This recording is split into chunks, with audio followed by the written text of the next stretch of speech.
So, hello everybody, welcome. Thank you so much for joining us today. My name is Alan Hurlbert. I'm a professor of biology at the University of North Carolina at Chapel Hill. And so today I'm going to be telling you all about this citizen science project called Caterpillars Count and why it exists, how it relates to some of the science questions that I'm interested in, how it might answer questions that you might be interested in about your local area. And then what are the logistics of it? How does one participate in this project? What's required? What does it look like? And what are ways in which you can kind of interact with the data and the knowledge that you yourself help generate? So I'll just note that on this first screen on the bottom, there's a little URL link, this tiny URL. So tinyurl.com/caterpillars2021. That's a link both to our agenda, but it's kind of a one-stop shop for various useful links about all the things I'm going to talk about. And everything I'm going to talk about today you can find in one way or another on our website, caterpillarscount.unc.edu. But this document that I've linked to can kind of help distill where to find various things that you remember you heard about during this webinar and you're trying to find them easily. I should also mention that for your reference, this webinar is being recorded, and I'll email out a link to the recording later on as well. It'll be saved as a YouTube video, so you can refer to it again if you like. So I want to start then by just giving sort of the context for why this project exists. And it exists in the context of understanding how things are impacting the environment, how those changes are impacting the natural world, how they're impacting plants and animals around us. And let's see, so of course everyone's heard of climate change, but we know that there's urbanization and other sorts of land use change, deforestation going on. And these are really large scale problems. Now, layered on top of these types of change, specifically this project is really focused on insects and arthropods and thinking about how these sorts of global changes might be impacting arthropods and insects. And there's been a lot of press in the last several years, maybe some alarming news from various parts of the globe finding really dramatic declines in insect biomass or abundance or diversity. And so there was a big feature in the New York Times Magazine a couple of years ago talking about the insect apocalypse. And since that was published, there have been quite a number of studies. And again, it's maybe still a little bit uncertain how widespread these insect declines are, but there's certainly enough evidence from enough different places and different types of insects that we're concerned, and we want to better understand the nature of this problem.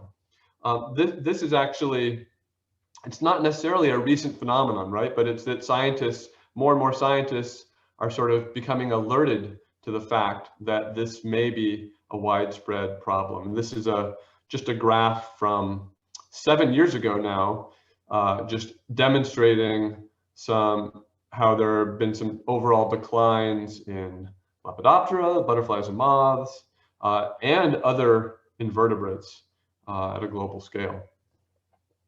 So, okay, what does that mean? Well, or actually, let me back up and say, in addition to these declines, potential declines, which might have all sorts of impacts that cascade through food webs.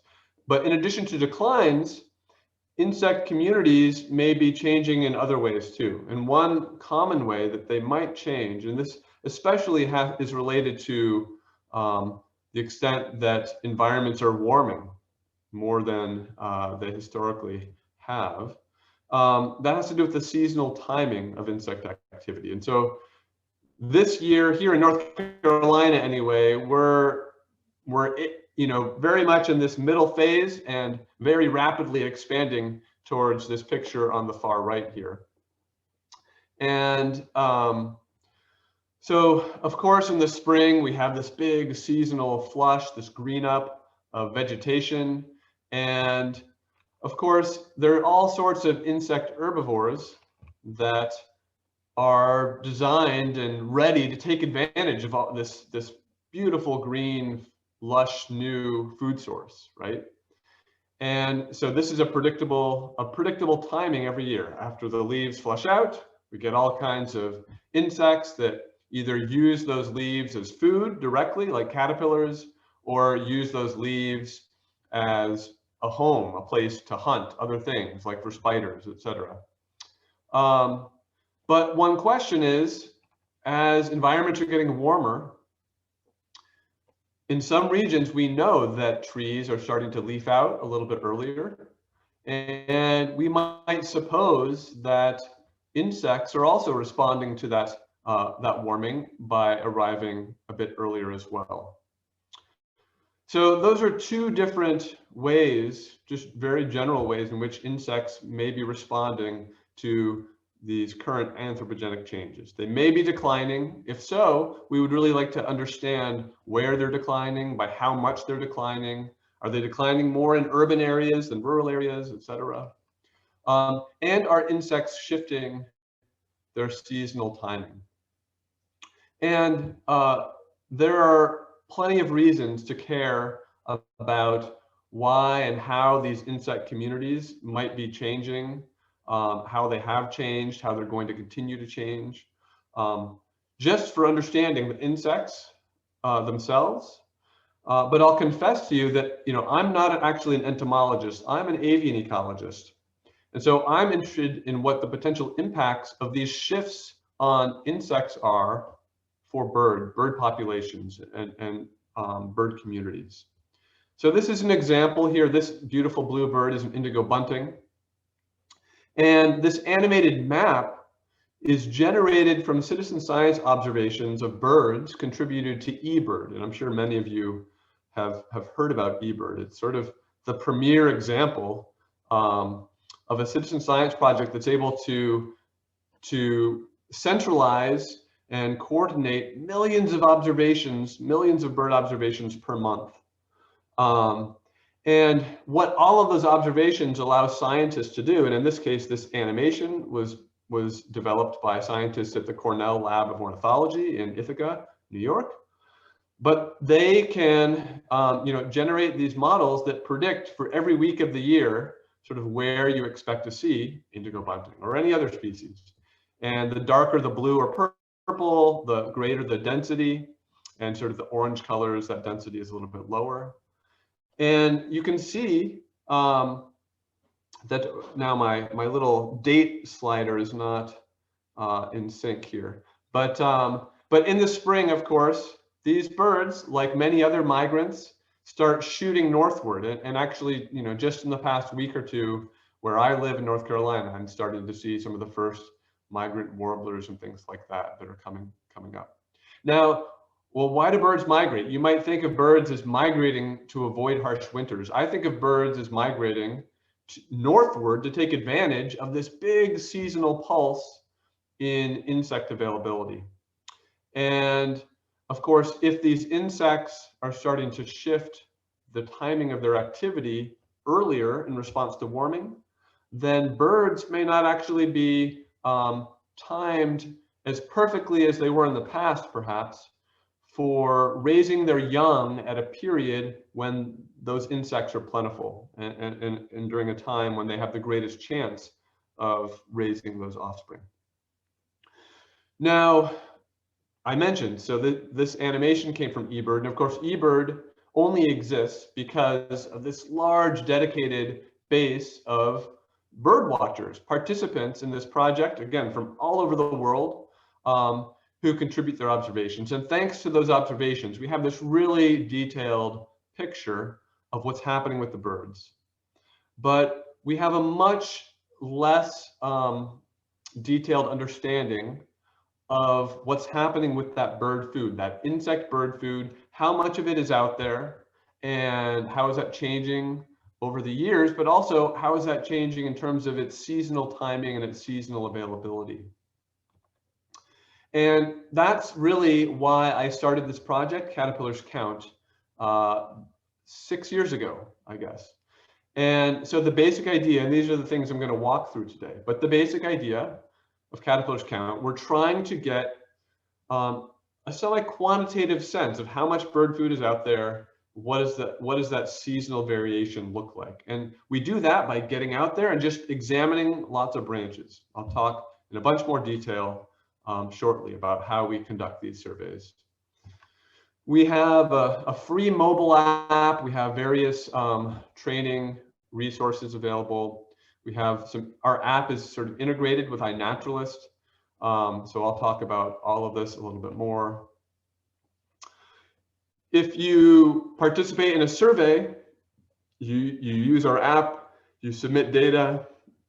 As soon as you kind of hit submit, you can also visualize that data on our website. So we have ways to visualize what you found, and not just visualize your own data, but you actually can go on our website and visualize all the data anyone has ever observed anywhere in the continent with respect to this project.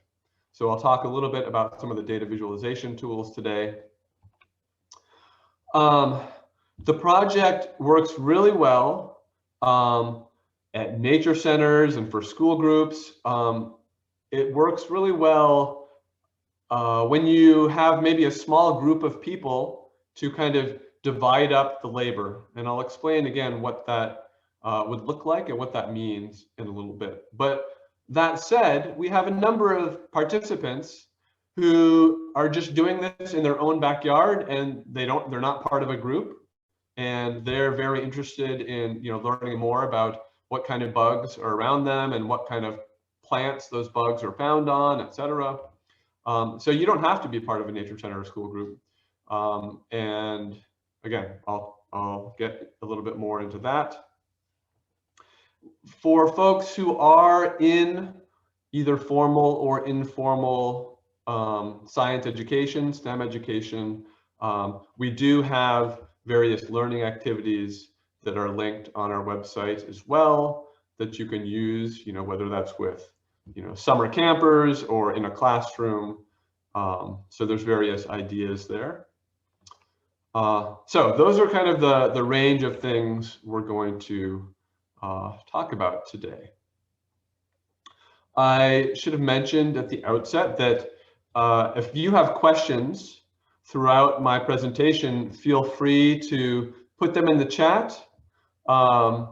And Grace may be able to answer them easily, and for ones where it would be useful, she can just interrupt me and I can chime in. And then in addition, we will have a question and answer session at the end. So if you want to wait till the end, that's fine as well. But feel free to type a question as it occurs to you in that chat box. Okay, so the very first question when you're thinking about, well, is this a program that I want to get involved in? Is this a project I want to do? You have to have a better sense of, well, what does it actually look like on the ground? What's involved? How much work is it? And so I'm going to give you kind of two answers to that question, depending on whether you're thinking about setting this up at a nature center or a city park or a school, versus if you're planning on doing it on your own in your backyard. So for a nature center or school situation, a local park, we recommend that you choose at around 30 survey branches. The exact number of branches you choose is totally up to you. And as you'll see in a moment, you can create a site with just 10 survey branches. But the point is, when I say choose branches, these are branches you're gonna hang a tag from, and you're gonna revisit that same branch at whatever frequency you're able to do. But so these are kind of statically chosen branches, and so each of these branches is going to get surveyed. You're going to look at it, and you can kind of expect roughly 5 minutes for a survey. Depends a little bit on the methodology, which I'll get into. But if you have 30 branches, or I'm using branch and tree, survey tree or survey branch interchangeably. If you have 30, then at 5 minutes a pop, that would take 2.5 hours to do. Now, again, so this is for a nature center or school. If you have a small group of people, if you have 5 people, then collectively that'll just take half an hour, right? So, and that's the advantage of having access to either, you know, visitors, people interested in citizen science who want to get engaged, a school group. It's very easy to divide and conquer and survey a large number of branches in a short period of time. We are interested in, as I mentioned, we're interested in that seasonal variation and seasonal variability, and in particular as it relates to birds and the bird breeding season. So that bird breeding season, for the most part, no matter where you are in North America, it kind of falls between May and July. And you can, depending on sort of interest, your own interest or interest of participants at your location, I mean, really, you can do this project as soon as leaves are on the tree. You can start doing surveys, and you can survey until the leaves fall off the trees. But May through July, if you're limited in your own sort of time investment, that's the period we care about the most, because that's the period that we can compare to what's going on with birds to kind of understand that interaction. Okay, if you're interested in setting this up in your home or backyard, then again, a minimum number of branches or trees to select is 10. You need to pick at least 10. And if you're able, more is better. And the reason that that's the case is that insects, they're very patchily distributed in the environment. So you might look at a branch and you might find no insects, like on a given day. You might look at a branch and find nothing. So obviously, just looking, you know, setting up a site and just having it have one branch, it's going to be kind of hit or miss. It's not going to tell you as much. So the more branches we have, the better our precision of that estimate of, okay, how much bird food per branch is there on average. And so that's why, you know, we recognize trade-offs. No one has an infinite amount of time to give this project. So obviously you need to take into consideration how much time you can commit to this. If you can set up 10 trees at 5 minutes a tree, that would be 50 minutes of work for one person. As you start doing this project. If you have time, if you're working with a partner at home, then if you can double that to 20 or 30 survey branches, it makes the data stronger. But again, from there, that's really all I'll say about that. You don't get permission from us. You set up the site. I'll show you how in a moment, and you just make this decision for yourself. Now, you've probably noticed all these little colored tree icons scattered across my picture of a forest. And you have maybe noticed this phrasing of circles, survey circles. And so I just wanted to explain this layout a little bit while acknowledging that, you know, on the ground, it definitely is very flexible. But if you have, whether it's your yard or whether it's at a nature center, if there is just plenty of woody vegetation, and that's a very important caveat, I guess I should mention at the front, is that because we're thinking about birds, foliage gleaning birds who, you know, who feed in forests, we are focused on measuring insects on woody vegetation specifically. So not in gardens, not on herbaceous vegetation, not in meadows, very much focused on trees and shrubs. And of course, the trees and shrubs need to have branches down kind of at eye level, right? So if you have a giant oak tree where the first branches don't branch off for 20 feet, obviously you won't be able to use those. That said, so if you have just plenty of woody vegetation in your yard or your nature center, and you have a lot to choose from, how do you select which survey trees to choose? And we basically ask you to do it kind of in two stages. In one stage, you're at the mercy of where the vegetation is, right? So what we tend to do is we say, let's select areas where we're going to put a group or a circle, we call them a circle, of 5 survey branches. I look over here in this part of my yard, oh, I can see there's plenty to choose from. So I'm going to choose kind of a central branch in that area. And that might be one of the red branch icons here, right? And I know that I have some more vegetation over here, so I'm going to select another survey circle to be based over here. And maybe I'm planning on doing 20. So I'll choose kind of subjectively, based on where the vegetation is, 4 general areas to put some survey branches. Having chosen those 4 general areas, though, for each one, I'm going to try to be a little bit more systematic in how I choose the other satellite branches around that are a member of that group. And so, again, this is if you had plenty of branches to choose from, how do you pick?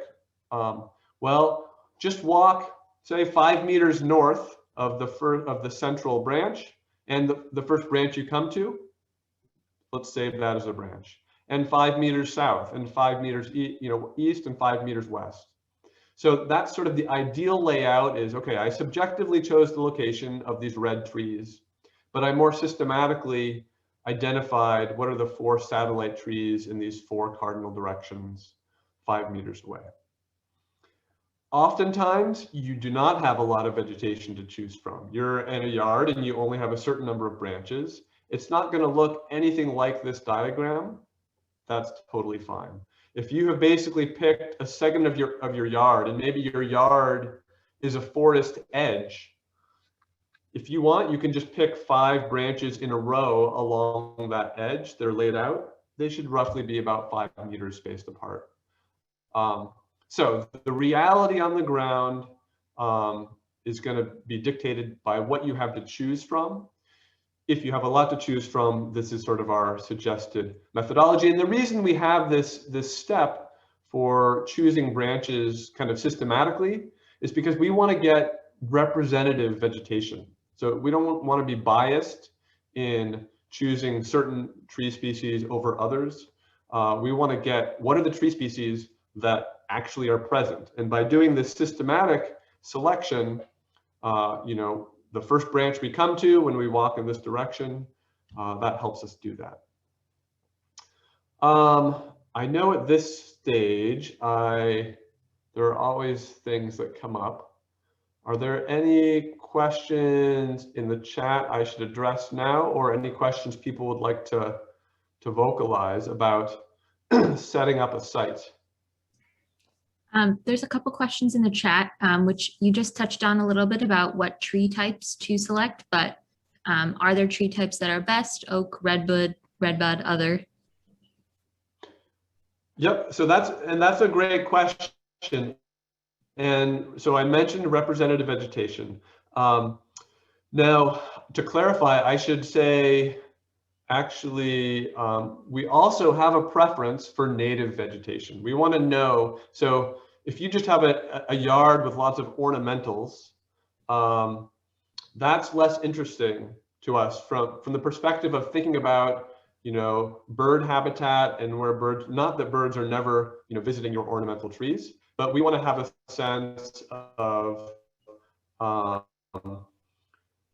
native forest vegetation first and foremost. That's our preference. That said, there's nothing stopping you from doing this project in a yard that has all ornamentals or exotic species.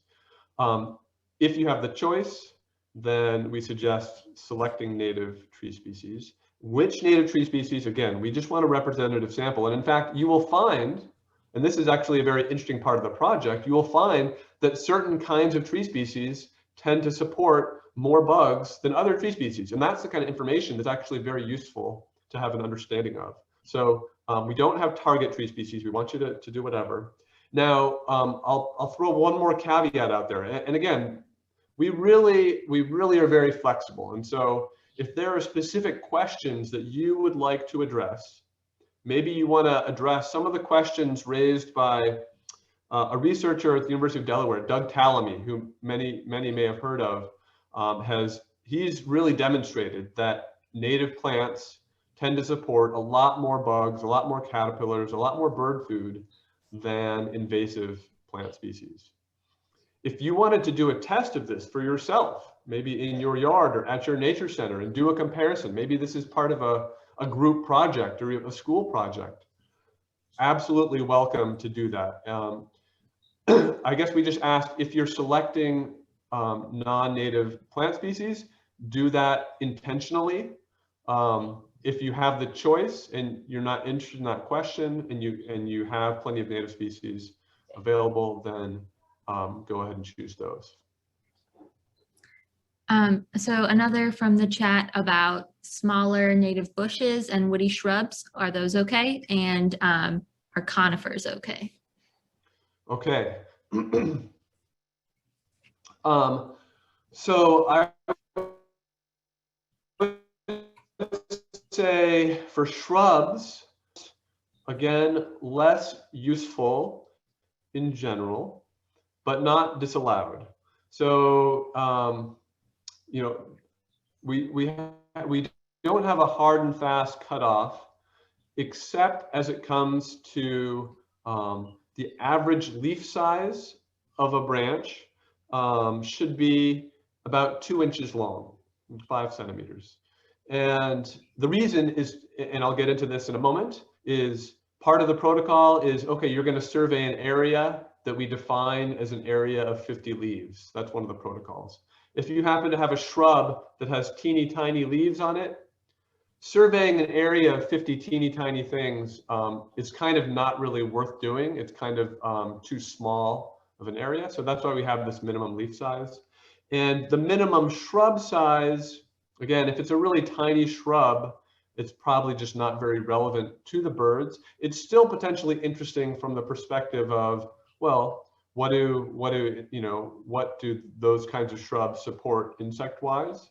So I'm happy for you to ask it if that's specifically of interest. As for conifers, that is a trickier question. And historically, we have asked people not to include conifers as part of the survey branches. And part of it's the same reason I just mentioned as shrubs with teeny tiny leaves. What is a 50-leaf survey on a pine tree or on a spruce tree? Again, if you were to examine 50 spruce needles, that's just a really small area. We're actually, this year, we are creating some exceptions because we understand that, especially for sites that are out in the western part or far northern part of North America, much of the vegetation may be coniferous. And so how do you participate in this project? So you still can participate in this project.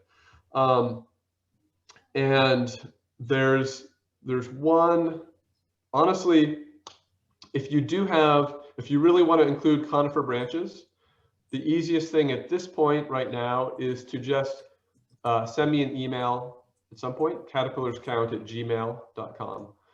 And I can give you info. Some of that info will be up on our website eventually, but it hasn't gotten up there yet. I may survey protocol and method in a few moments. Any other questions for right now? There's a couple more in the chat, maybe just 2. So is there a better time of day to do observations? the most important thing about the time of day is that you're consistent. So it might be that maybe you have volunteers who visit, your site, your nature center. You have a regular citizen science walk or something like that. That happens at a certain time of day. Maybe at one site it's in the morning, another site it's in the afternoon. That's fine. Do what's convenient in that sense. But if you're going to do weekly surveys or bi-weekly surveys, then just try to keep that time of day roughly constant, within a couple hours. That's the most important piece. So there's no preference from the project perspective otherwise. And then there's a couple questions about identifying tree species. And so should the person organizing the site identify them and submit that information, and how detailed do they need to be in describing the taxon of the tree? That's a great question. Let me get into that a little bit in just a moment. I'm actually going to walk through site setup. I just wanted to give a sort of a more concrete, realistic example with this map here. So this is the North Carolina Botanical Garden in Chapel Hill, and they have their display gardens. But outside of the display gardens, they have some natural forest and a little stream and some trails. So if you are at a nature center, just to give you a sense of spatial scale, this is one possibility for how you could set up your site. So as it says in the legend, this yellow trail here, the streamside trail, is just a half-mile loop. And along this half-mile loop, we have 8 groups of survey branches, 8 survey circles. So 40 branches total, 5 branches at each one of these red circles. And they're just kind of arrayed along the trail. So when we survey these each spring and summer, right, we kind of just follow the path along, and there might be 100 meters or a couple hundred meters between survey circles. You can, of course, have these survey circles much closer together if you like. Especially, if it's your yard or something like that. But this is just one example of how these things can be arrayed. Let me pop over to the website for a moment and just show you how easy it is to set up a site. So the first thing you'll need to do is create an account. Having created an account, you'll log in. So I'm logged in, so we're skipping that step. But you can just create a new site, and all you need to do, you need to come up with a short descriptive name for your site. Again, if it's your backyard, then, well, if you're a nature center, then presumably you have sort of an official name, and you might have an organizational URL you can put in. If it's your backyard, you might want to use something somewhat cryptic, a family inside, name or joke. You might not want to say, this is, Alan Hurlbert's house or something like that. That'll show up on the map like that. But so come up with a name. And so, yeah, and I'm short on creativity right now. So I'm just going to call mine the Fun Bug Backyard. But it should also be something that is unique. Don't call it My Backyard, because there could be a dozen sites called my backyard, right? So you want to try to be unique and descriptive to the extent you can. You can briefly describe, here's one example for one of our sites. Prairie Ridge Eco Station is an outdoor nature center with 45 acres of whatever. You could say, my backyard has, mixed hardwood forest in it or something like that, or I live in a suburban development, whatever. You just need to show where on this map, I can do this properly, just zoom in with as much detail as possible. Where you are. Here I am in Chapel Hill, zoom right in. I don't mind if you all know where I live. I live right over here, right? So you can just drop a pin. That's that. Number of plants you will survey. So that's that's a multiple of 5. So you start with 10 and you go up as high as you want. We have some sites that have as many as 60 or 80 survey branches. And again, as I mentioned, you can start a site with as few as 10. The last thing you'll do is come up with a site password. Now, and this is something, again, we have written documentation that goes over all of this procedure, but the site password is mainly of use for nature centers and school groups where, let's say you have a group of 10 visitors who want to participate, and they're going to download the app and they want to be able to submit data about your site and what kind of bugs they're finding. We don't just want anybody who doesn't know about the project to be able to submit data. So you're going to come up with a site password, and then this is a site password you would tell your participants, like, oh, to submit data for our site for the North Carolina Botanical Garden, it's NCBG or whatever, right? So you'll set that site password. That's a site password you will share with whoever is going to submit data. This is different from your personal account password. And then lastly, I guess you can check or uncheck this button to make your site public. So if you are a nature center or a school, maybe you want people to know about it and discover it and email you, oh, you're doing this at this nature center. How can I get involved? If it's your backyard, you probably don't want people emailing you to ask if they can come in your backyard. But everyone's different, so you never know.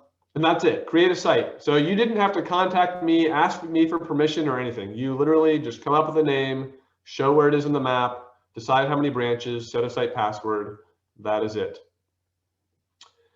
Having done that site, now when you log in, you can go to manage my sites.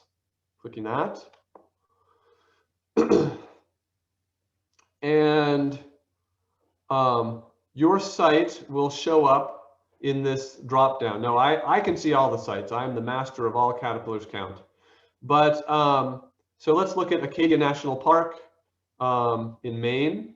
So they have a site here. Now, when you've created a site for the very first time and you said, I want to have 20 survey branches. Okay. Well, I mentioned that you're going to need to hang some tags on a survey branch. So I'm going to show you what that looks like in a moment. But let's just pretend that we're at Acadia. We've set our site up for the very first time. So at any point we can change, by using edit site, we can change that information, the site name, the URL, the site password. But more importantly, because someone asked a question about, oops, gonna get back in here to Acadia. Someone asked a question about the plant species names. So here's an example. If I click on any of these circle buttons, it expands to show me 5 different colored 3-letter codes. And these codes are unique in the whole project. So BQB means it's the red survey branch in Circle 1 at Acadia National Park, Maine. And so this BQB, as we'll see in a moment, that's what you're going to enter into an app when you submit data, so that the app knows where that data is tied to. And what you can see here is that there's a plant species. So when you first create your site, of course, the website doesn't know what plant species there are. So these are all going to be blank. So you're going to open up Circle 1, and you're going to have all the branches you said you wanted to create, but all the species names are going to be blank. So logistically, what you're going to want to do is walk around your site, say, oh yeah, this would be a great location for some survey branches. I'm going to choose this one. I'm going to choose that one. Now, if you happen to know something about tree identification, then maybe you'll just know, looking at them, what species these things are. Oh yeah, that's a red oak. This is a red maple, etc.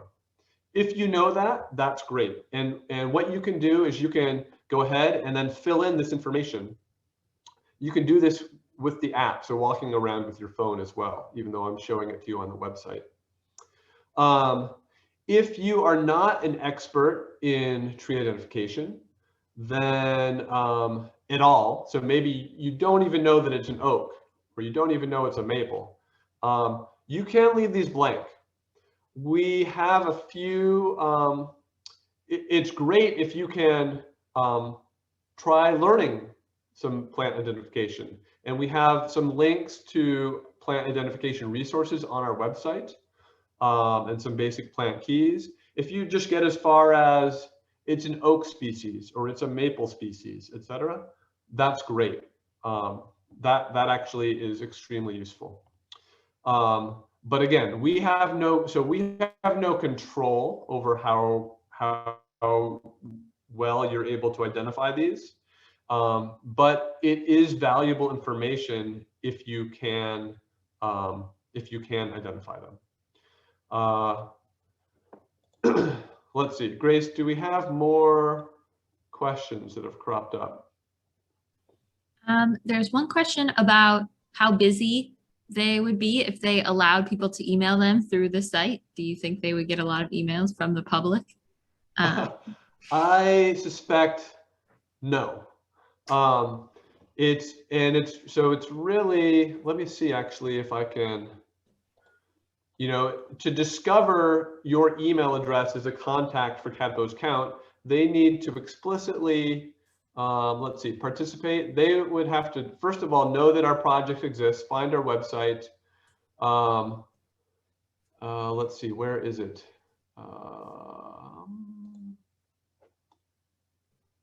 Setting up a new site. Actually, maybe it's here. Get started.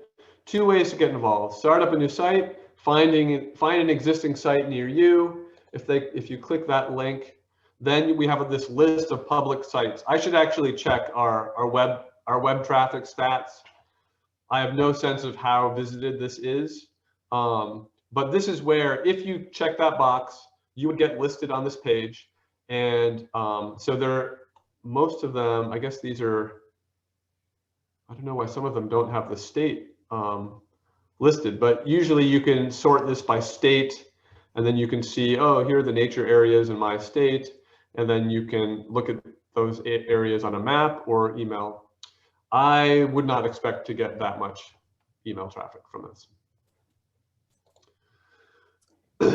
Okay. There's one other question, but maybe we'll get to this more later, but just about like ideas for engaging students after school breaks for the summer, since this won't happen during the school year, whether there's any, how sites handle that. Yeah, let's talk about that a little bit later on, maybe. That's a great question. I just wanted to get to the nitty gritty of actually doing surveys and mention that we do have 2 different allowable survey protocols. So those 2 survey protocols, one is called a visual survey, and one is called a beat sheet survey.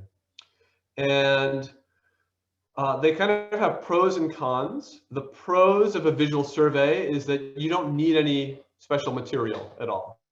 So if someone wants to do one, they can just go to a branch. And the trick is that they just need to very carefully inspect that branch, and specifically 50 leaves, an area of 50 leaves of that branch. And I'll demonstrate that in a moment. The beat sheet survey is a lot less careful.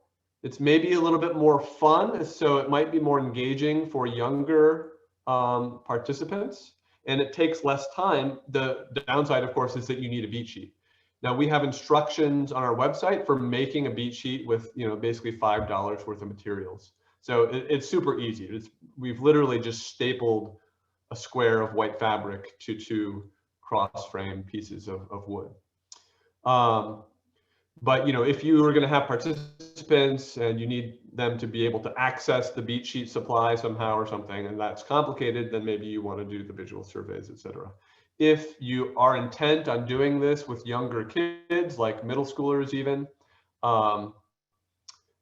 then I would recommend against the visual survey, in part just because the younger the kids, the less the patience required, or the less patience they have to actually search with the required care and diligence, I guess. So that said, I'm going to actually stop sharing my screen. And now, what I'd like to be is sort of full screen for everybody. Am I full screen or no? I'm not, right?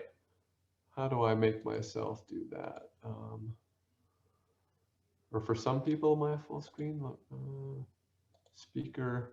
Oh, you know, it may just be up to you all. So if you go to the top right of the Zoom, there's a little view button. And if you click on speaker view instead of gallery view, then I'll take up more of your screen there. Okay. So hopefully you can find that. Just because, oh, I got to turn off my crazy background. I didn't realize it was on. Okay. Virtual background. I'm not actually talking to you from spiny forests of Madagascar. There we go. Okay, so what I do have though next to me is let me bring it even closer, a fake tree branch. And hanging from this branch, you can see is a little 3-letter plant tag. I didn't show you actually, but on the website, just in the place where I edited my site and I could enter my tree species names, there was another button for printing these. And it prints out a whole page, and then you can just cut them out. And then I use kind of what I call poor man's lamination. I just use packing tape, and I fold it over both sides. So it's kind of pseudo laminated, and then I can hang that with a twist tie or something from my branch. So a visual survey, I mentioned that, you know, we to control for our survey effort, we use the standardized number of leaves to search, and that number is 50. And what I find most helpful is if you actually, you know, you're hanging the tag from the branch, you know this is your branch. So when you walk up to it, I tend to count out that area of 50 leaves first, before I even worry about the bugs, just so I know, okay, I'm going to be examining this branch all the way up to this branching point or something like that. So you want it to be sort of a contiguous area. So I'll just very quickly, like 1, 2, 3, 4, 5, 6, 7, 8, 9, 10, 11, 12, 40, and so I just very quickly, you know, roughly get that 50 leaf area. And then once I have that locked in, I have some visual landmark. I'm going to count up to here. Then I'm very carefully inspecting both the tops and bottoms of every leaf within that area. I don't know if you can see that, but I've drawn a little fake bug with a Sharpie. This is for training people. But so I'm looking for anything. Actually, I'm going to qualify anything, but I'm looking for arthropods, and anything I come across, I'm going to basically enter into the mobile app, and I'll show you what that looks like in a moment. Okay, what do I need to, at what level do I need to describe these things? I cannot identify most of the bugs and insects I come across when I look at a branch in my yard. I can't identify most things to species, so I don't expect you to identify anything to the species. What we care from the point of view of birds and bird food is it a beetle or was it a caterpillar? Like, those might mean very different things to a bird from the perspective of one is all soft and juicy protein, the other one has lots of hard parts. So that's the level at which we expect people to kind of learn to distinguish. And so that's mostly at the level of order. Some of them may be new to you, like, you know, have you heard of a true bug versus a beetle? True bug is an actual category of insect. So there may be some things that you have to learn, and we have some resources that we can show you later on. But for the most part, it should be pretty straightforward to learn to identify things at that level. Okay, so let's say I've gone through, I found all my bugs and I've entered them. I'll show you what that looks like in a moment. I see some questions about herbivory, and that's a really great question, because it could be that you look at a branch and you don't actually see any bugs, but you see lots of leaf holes. You know that there were bugs there. And surely there's useful information in recording the fact that this branch is very chewed up. Maybe it's much more chewed up than it was the previous week. And so, yes, you are going to record herbivory. I'll get to a slide on that in a little bit. In terms of what bugs we count, we basically count anything you come across on the branch that's alive. So if there's some dead beetle that's back, feet up, lying on that leaf, or dead ant, something, we don't count that. We don't count really tiny things. If it's smaller than 2 millimeters, we don't worry about it. And that's for two reasons. One, the really tiny things, they're just not likely to be as important for bird food. And two, those really tiny things, by virtue of being so tiny, they can actually slow you down a lot because they can be really hard to distinguish. Like, what is that super tiny thing? I can't make out if it's a fly or, a bug or, something else. And the really tiny things we can spend a lot of time sweating over. And the intention is not to make this, there's no use sweating over things that are mostly inconsequential. We feel really good about, things that are, say, 10 millimeters long.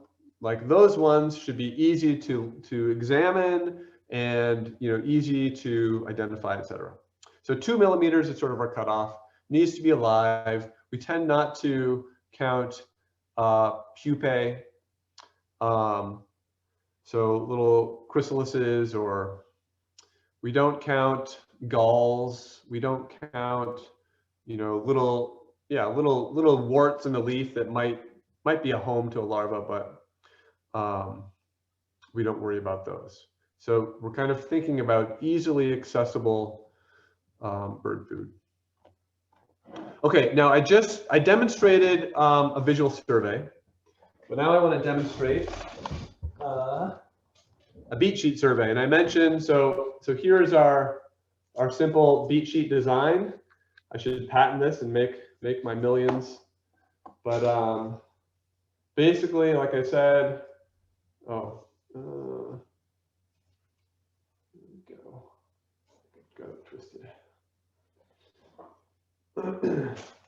Okay, basically the idea, we do these folded so foldable so that they're easy to carry around. But once we unfold it, I'm just sticking these two corners of the wooden frame into little pockets I created.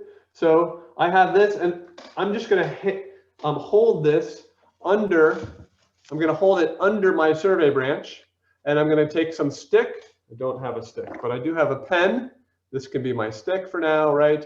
And I'm going to whack the branch 10 times in rapid succession. I don't know, within 4 or 5 seconds. You're going to go 1, 2, 3, 4, 5, 6, 7, 8, 9, 10. And then immediately you're going to be like, oh, look at all these cool things that I found that fell into the branch.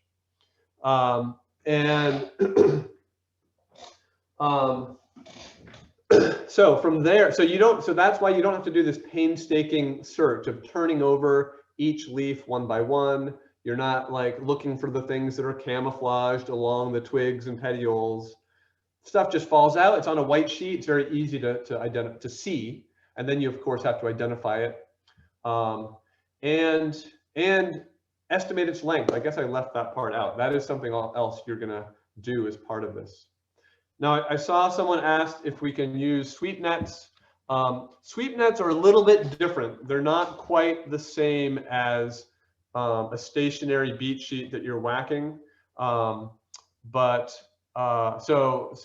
you can use a net if you like and hold the net under it as your catch-all, but it's probably easier to have something a lot shallower where it's not as hard to find all the things that fell way down. But I could imagine doing that.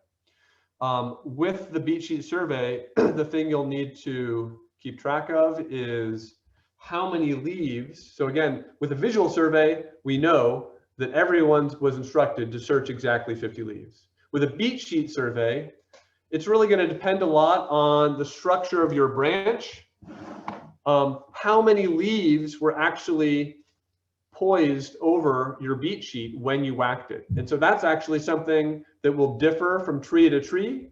And that's something you're going to have to record at the end of your survey.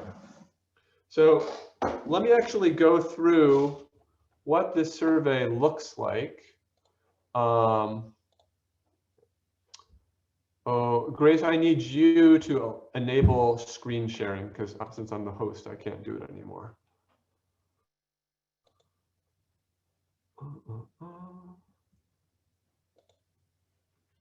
Okay, I can try now. Or maybe, yeah. Okay, so I just wanted to walk really quickly through the app. Again, this is free. It's just called Caterpillars Count. And I already mentioned how every branch has this unique 3-letter code. This is actually a test branch. You can print out this test branch from the website, from the resources. And it has instructions on the back. It just walks you through like the example of doing this. But basically, you would type in that code EJR, and it'll say, oh, you must be at the example site, Circle 1, which is an American beach. This is assuming I've already identified my survey branch. If you haven't identified your survey branch, it just won't say what plant species the branch is. But this is a good check too. Like, oh yeah, this is the red survey branch, and it's going to come up. It comes up red here. If I was at the blue survey branch, this background would be blue. So it's a good check to make sure you typed it in right where you are. The very first time you do data entry at a site, you'll type that site password, the one that you chose that you would share with your other volunteers or participants. But after that first time, the app remembers it, and so you'll never have to deal with that again. It automatically knows the date and time. You're going to select whether you're doing a visual or a beat sheet survey. And then the first question is, well, were there any bugs or not? Because some fraction of the time you will survey a branch and there will be nothing there. Be very easy. But importantly, that is super useful information. Those zeros, unlike other projects like iNaturalist that people may be familiar with, those are incidental observations. You know when someone saw something, but you don't know when they saw nothing. And knowing when there's nothing present is actually super important for estimating density from a scientific perspective. So if you did find something, then you have a little drop down and you select which group, again, identifying things to order, bee or wasp, caterpillar, beetle, etc. And then once you select something, you'll say how long it was. And that body length is really from the head to the tip of the abdomen. So we're not worried about the length of antennae or the length of legs, like on daddy long legs or spiders or something that extend well beyond. We're just thinking about body length in millimeters. And in this case, in this example here, we saw 2 different kinds of ants maybe. One ant was a big one, 10 millimeters, and whereas we had 4 ants that were really small. So if we see more of these small ants, we can just hit this little up arrow and it'll change the 4 to a 5, to a 6, etc. But if we see an ant of a different size, we have to enter that as its own entry. Okay, then I mentioned, so here, the very last thing is sort of the information about the survey branch itself. If you have previously said what the tree species is, then it will automatically fill that in from what you have put in before. You don't have to enter this. This is either automatically showing up or it's going to be blank. In a beat sheet survey, like I mentioned, that number of leaves will probably be different every branch you do. So you're going to have to do a rough count to the nearest 5 or 10. It does not need to be exact, right? Like, okay, it was basically 50 leaves, or it was more like only Some branches, the leaves are sparse or they're really large, like a magnolia. Some magnolias, they're really large leaves. And you might only have 10 of them over a whole beat sheet. So you enter whatever it is, along with what that average leaf length is. Again, this is enabling us later on to take into account the fact that one person might have sampled a plant with really 50 or 100 really small leaves, and someone else sampled a plant with 100 really large leaves. That's a different amount of area surveyed. So we would kind of expect the number of bugs to be different, to vary with that leaf size. And then the last piece is this herbivory score. And these are your choices. So basically, there's no sense of herbivory whatsoever. A little bit trace, 1 to 5%.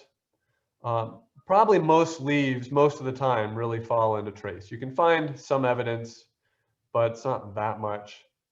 And we've got some tips for kind of how to practice making this estimation. But if the real question is really, is it more or less than 5% herbivory? That's 5% of the leaf area. If you think about it this way, if you did a 50 leaf visual survey, 5% of 50 leaves is 2.5 leaves. So imagine mentally mushing all of those little tiny leaf holes that you spotted across your branch, mushing them all together. Do you get more than 2.5 leaves worth of hole? And if you do, then that means you're above trace. And if you don't, you're below trace. So that could be one way of thinking about it. And we have some tips on the website.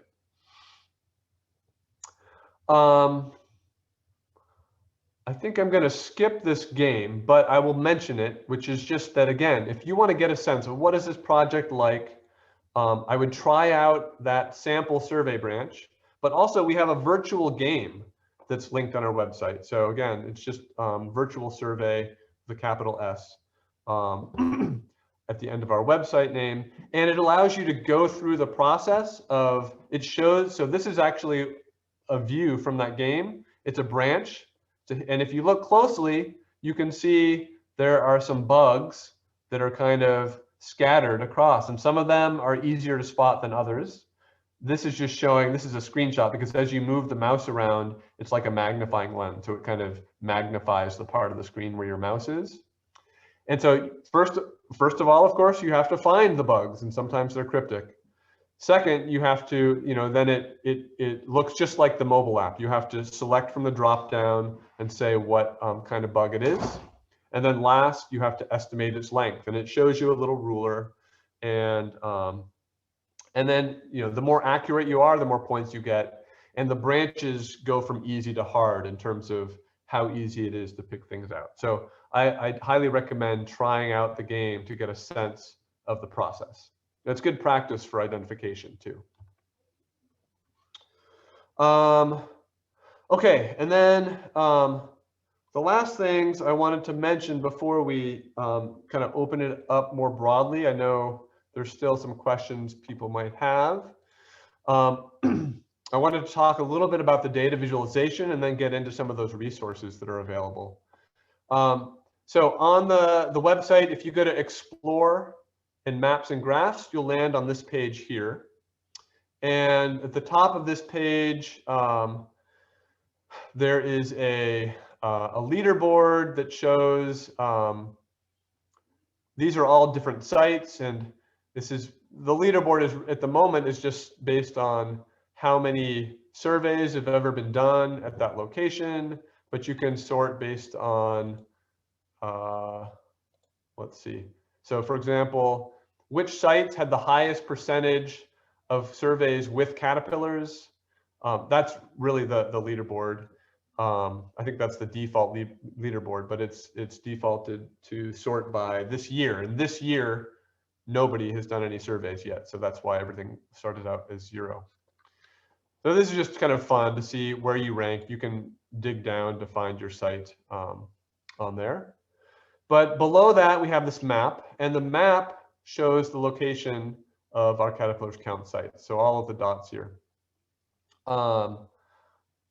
I just in the last week or so, a site they're planning on starting is up here in sort of central Alberta, which is our farthest north site. So I'm very excited about that. As I mentioned, I'm definitely excited to expand westward and to include coniferous vegetation. So if anyone on this call is out west, then that's great. Don't let this dearth of points at the moment dissuade you.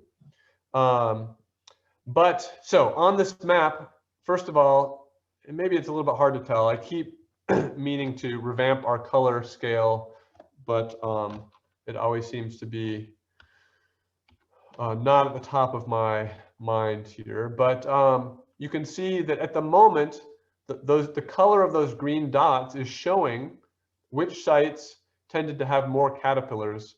Again, on the scale of what % of the surveys ever done at that site had caterpillars. And I already alluded to this fact. You've already gotten the sense that we don't just care about caterpillars. Really, this could be called bugs on bushes, or just general bug count, bird food count. We highlight caterpillars in the name because caterpillars really are known to be a preferred prey item for feeding to young nestling birds, nestling songbirds. And so we care especially about caterpillars, but obviously we can explore patterns in all of these bugs that we come across. So we can change the map. If we wanted to visualize beetles instead, I can click on beetles. I can click on any of these things. I can filter by particular years or months. I can filter to maybe only the beetles, for example, that were found on a particular tree species, if I want to control for that. So let's just say beetles on American beech. And I can apply that filter, and the map will kind of replot. Now, of course, not all sites have American beech, right? So we have more, the gray circles are areas that don't. But every site that does have American beech, now the color is showing us how prevalent caterpillars are on beech at that location. So there's all kinds of questions you could ask with this map based on the things you can filter for. And importantly, you can download the values for whatever you're visualizing with this download button. So again, it's a class exercise, sort of open-ended inquiry. There's all kinds of questions you can ask. And this is sort of at the map scale, sort of across site scale. But we also have the possibility, of digging in within a site. So let's say I really just want to understand what's happening at my site. So here's the North Carolina Botanical Garden. If I click on any of those dots on the map, I'll get sort of a dive into what's going on there. So first of all, here's a leaderboard for folks who have who have conducted surveys at the North Carolina Botanical Garden. And oh man, I've dropped way down into 8th place here in terms of what % of my surveys found caterpillars. Grace is up here at number 3. Good for her. So below, again, the leaderboards are just kind of for fun, right? It's not really scientific information there. By default, it's going to show you caterpillar phenology. And again, that's that seasonal variation, that seasonal timing. And what I can tell you, well, this graph looks kind of wonky, very up and down. What I can tell you is that 2020 in North Carolina and in Massachusetts, based on some of other sites, was a terrible year for caterpillars. And I don't know why that is, but that's part of the project. Now, but importantly, we can modify this. We can add on data from other years, for example.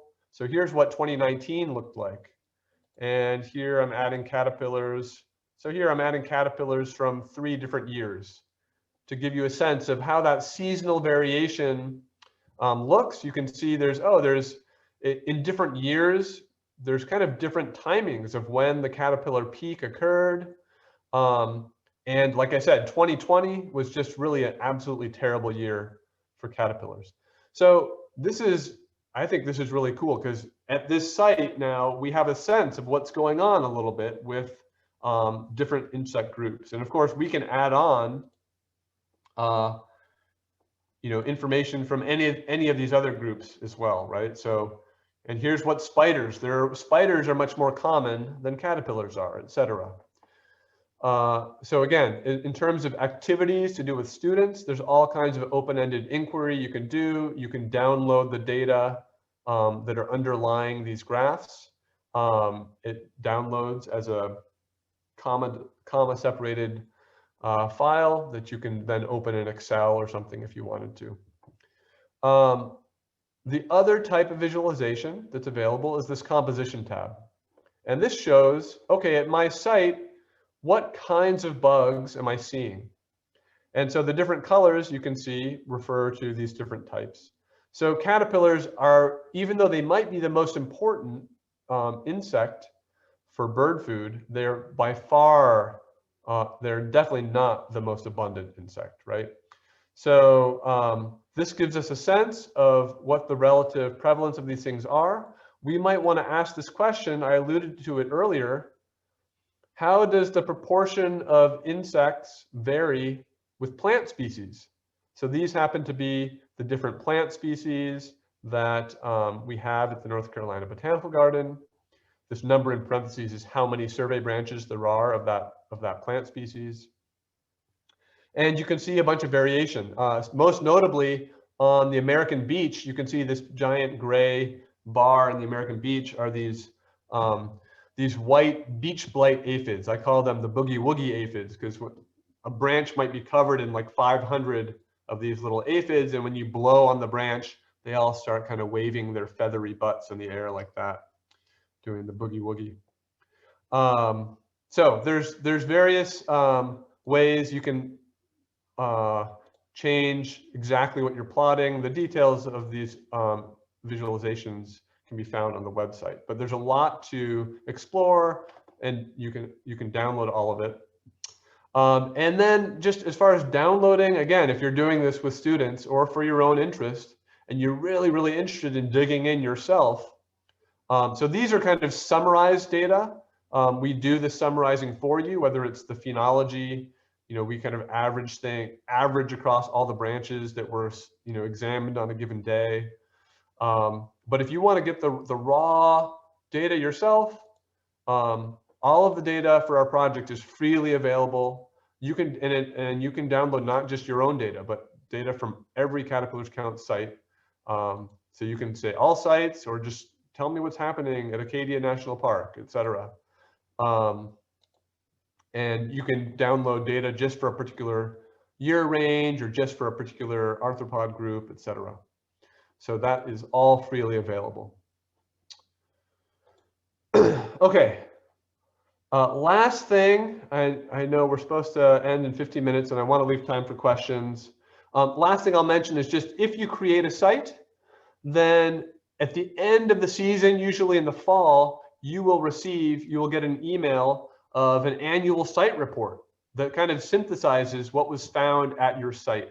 And this is just an example, a little excerpt from one of the site reports that kind of tells you, okay, here's how many people did however many surveys at your site, how many caterpillars and bugs you found, here's the site leaderboard.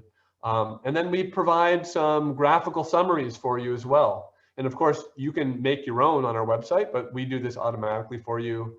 So for example, showing how various arthropod groups vary at your site over time, showing how your site compares to the top 10 sites across the whole project in terms of caterpillars, which are, the be all and end all, of course, from that bird food perspective. So you'll get this emailed to you automatically, in addition to being able to explore those patterns on your own. So 2020 was our 6th year. So we have now conducted collectively over 50,000 branch surveys. We've had over 1,300 data contributors, actually way more than that, because we've had a number of universities participate where not every student actually has to create their own, or doesn't actually submit data, but they might be working in groups. And over 85 sites. We have found over 100,000 arthropods and almost 9,000 caterpillars. And I guess a last thing I'll mention now before I open it up that I forgot to mention with the app is that you have the option to take a photo. If you come across a really cool bug on your branch, then you might want to, either learn what can I learn about what species or family this thing is from, or even more generally, because we really care about caterpillars, we encourage people, if you do come across a caterpillar, please go ahead and take a photo with the app. And any photos of bugs that you do take with our app automatically get sent to the Caterpillars Count iNaturalist account. And if you're not familiar with iNaturalist, that's a community where taxonomic experts are looking at photos and helping people identify things. And so actually our project takes that identification information that might come later down the road through iNaturalist, we kind of reabsorb that information back so that we're like, okay, we didn't ask you to identify the bugs that you saw, but if you took a photo and someone else identified it, oh, maybe we can use that information for some purposes. And especially for the caterpillars, it's really useful to know which species are out when. Okay, I covered a lot of ground. I always leave things out, I know. So I'm sure there are obvious questions people have or clarification they would like to get. So Grace, what else has popped up in the chat so far? Yeah, so one person wanted to know whether the slides will be available for everyone to use if they're training volunteers or students. Yes, and actually that's go back one more time to screen sharing, because of course that was one of my other things I wanted to showcase, was that if you go to the website and you go to, I guess it's participate resources, and it's just our website /resources. Here is the URL. We have all kinds of things, including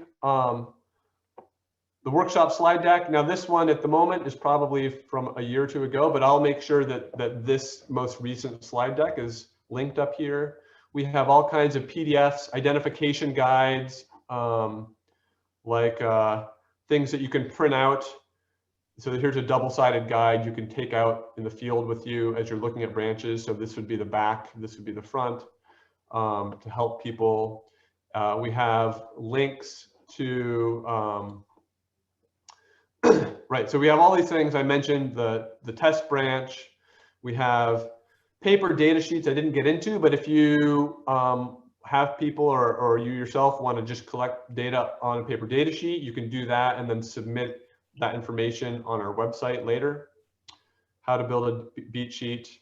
We have this for educators. This is where we have all of our learning activities, etc.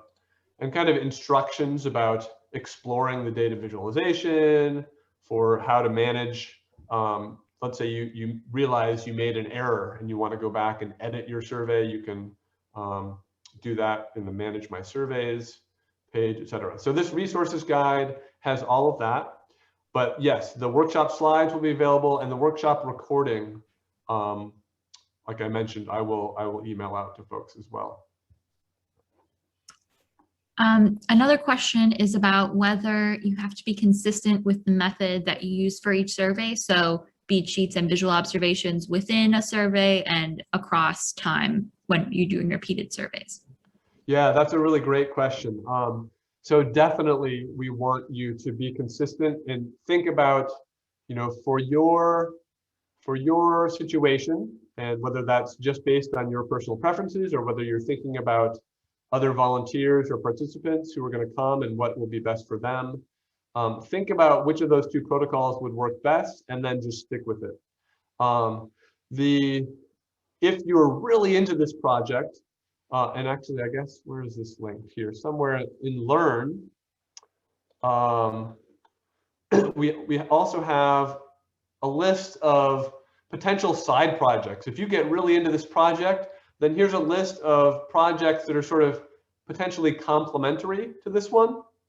And one of them might be, oh, you're actually interested in doing a comparison of what you find when you do beat sheets versus what you find doing visual surveys. And we, at our sites, we actually do this comparison. So we do beat sheets and visual surveys at every branch. Actually, I should say, to be more specific, you know, at every survey branch, we'll do a visual survey, and then at an adjacent untagged branch, which we enter as the same branch code, but it would be a branch that we haven't disturbed by, you know, turning the leaves on it. But we'll do a beat sheet branch on that same tree species right next to it, because we're interested in the comparison. And we've actually published, there's a link here to a published study of what we found, what is different when you do those two methods. But, you know, if you're gung-ho and you want to do all of your branches twice, then go for it. But otherwise, think about which method is going to work best for you and just stick with that one.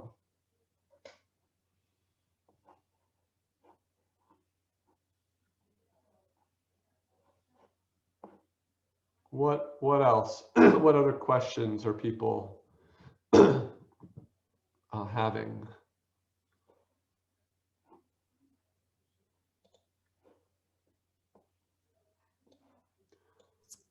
What about so the branches each have different colors, and so does the system assign the colors, or does the participant assign the colors?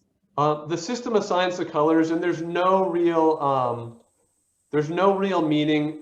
You know, in my cartoons, you could see here. So here's an example of a page that automatically gets created for you when you create your site on our website. So this is what you'll be able to print out. And again, you might not want to print them out until you've gone around and actually said, okay, I'm going to hang BQB on this specific tree, and I've figured out what species it is. You can print them out without the tree species name, of course. It's just if you have figured it out, or you're going to figure it out, you might as well wait to print these until you have. But yeah, there's no special color, but because these survey branches are in groups of 5, and also maybe if you're doing this with a partner, or you're working in a small group and you're kind of working your way down the trail to make sure that you've covered everything, it can be a shorthand.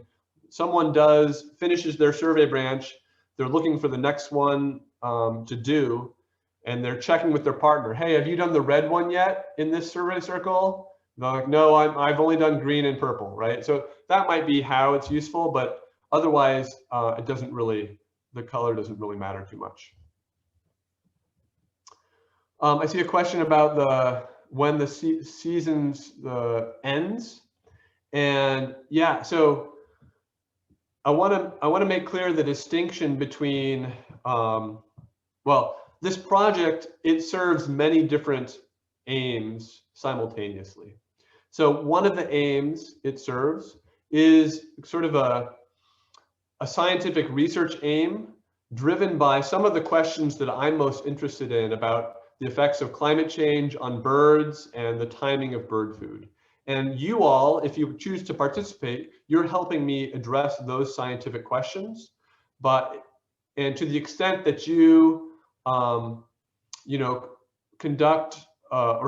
the extent that you create a site that has at least 20 or 30 survey branches, and to the extent that you visit those survey branches at least 8 or 10 times over sort of that May to July period, then those data that you collected, I will probably use in my analyses to understand and compare to what's happening with birds in that same area, etc.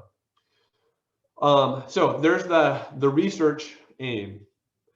Now, as I keep trying to emphasize, I am totally happy and excited for people to participate in this project in a way that does not contribute to my research aims at all. And there's lots of ways to do that. You might decide to only set up 10 survey branches.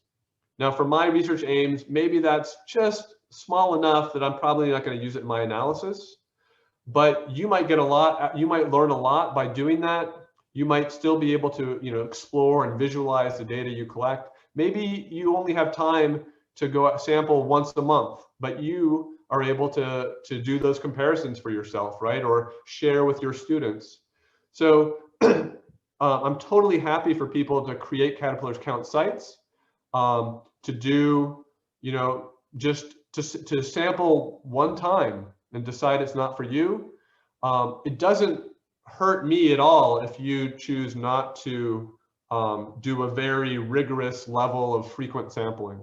I want people to get out of this project whatever whatever they can at whatever level, and that level of interest is going to vary widely. So it's really just, if it's motivating to you that above a certain threshold of participation, your data will probably be used in my scientific research, then that's great. That's that extra motivation. But it doesn't have to be motivation for everybody. I don't expect it to be. So, and I guess that ties into this question about that the seasonal window too. So for my research, I care about when baby birds are in the nest. And so beyond July, we're just really not as interested. That information is not so, the insect information is less relevant for the question about the successful raising of baby birds. That said, as you mentioned, yeah, many places the leaves are on the tree well into October or even November. And we have sites that will collect data. Acadia National Park actually collects data well into the fall. So by all means, keep collecting data. I mean, this is where it's driven by you. It's how interested are you in the project? How interested are you in knowing, you know, that full seasonal cycle?